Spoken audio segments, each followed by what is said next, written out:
تعتمد قسما للمهنة، والذي سيكون لزاما عليكم جميعا الالتزام به.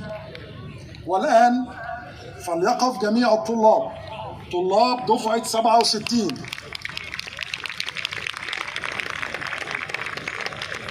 وليرفعوا أيديهم اليمنى ويرددوا ورائي بكل قوة ونية وإخلاص.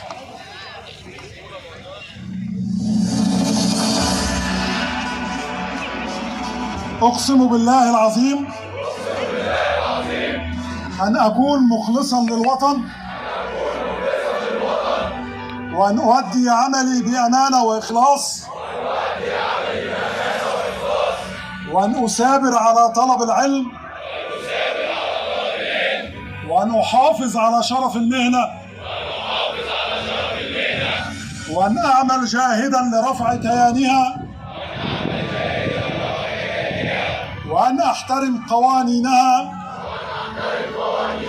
وأنظمتها وقيمها، والله على ما أقول شهيد.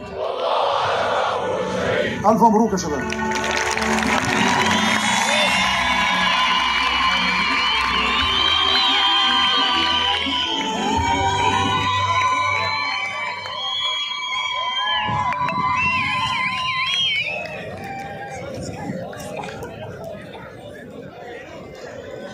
وبما أننا هنا قد قرر السيد الأستاذ الدكتور محمد عبد الحميد بلال تخليد هذه الذكرى العظيمة بأخذ صورة تذكارية مع الطلاب.